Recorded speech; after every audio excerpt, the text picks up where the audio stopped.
आज आय संबंधी सवाल के लिए एक और ट्रिक मैं आपको बताने जा रहा हूं। इस प्रकार से जब सवाल आय संबंधी के आपके लिए आता है कि ए और बी की आय का अंतर 16 वर्ष है, 6 वर्ष पहले ए की आय बी की आय से 3 गुनी थी, तो प्रतिदिन की वर्तमान आय निकालिए।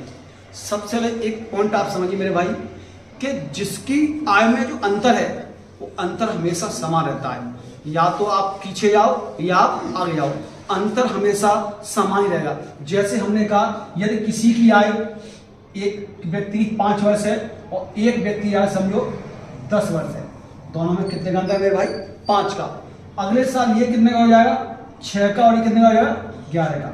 तो भी अंतर कितने का है? 5 का है। अगले साल ये होगा 7 का और ये होगा 12 का, तो भी अंतर 5 है। अगले साल ये होगा 8 का और ये होगा 13 का, तो भी अंतर 5 है। यानी कि जीवन भर इनकी आय में 5 का ही अंतर होगा। तो कहने का मतलब है कि जिसकी आय में जितना अंतर है वो अंतर हमेशा रहता है। इस चीज को आप हमेशा ध्यान देना। यहीं से आपका सवाल बनेगा। देखिए कैसे बनेगा सवाल। उन्होंने कहा है ए और बी की आय का अंतर 16 है, तो ए और बी में जो अंतर 16 का है वो जीवन भर 16 का रहेगा, कभी कम या बढ़ नहीं होगा।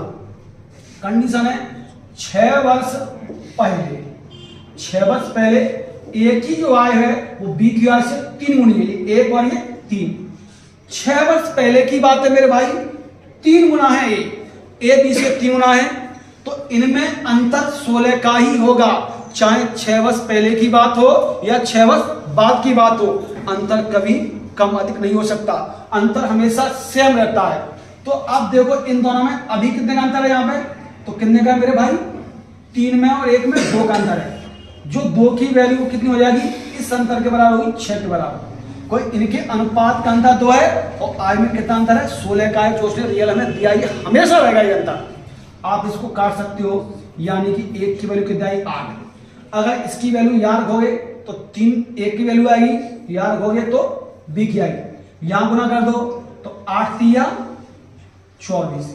ये ए की उम्र आई है कब? 6 वर्ष पहले, क्योंकि मैंने 6 वर्ष पहले मान रखा है। इसमें अगर मैं 6 और जोड़ दूं तो कितनी जाएगी वर्तमान में? 30।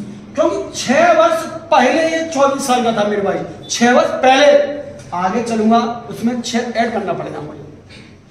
अगर यहां करूं तो 8 1 8, यानी बी कितने का है? 8 साल का। कब? 6 वर्ष पहले। तो आज कितने हो जाएगा? इसमें भी 6 जोड़ दो और कितने हो जाएगा? 14 वर्ष।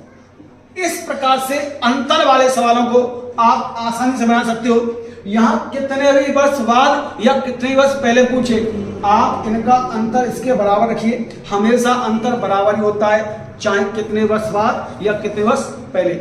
इसी प्रकार से अन्य ट्रिक जानने के लिए हमारे YouTube चैनल और Facebook चैनल दोनों को सब्सक्राइब जरूर कीजिए।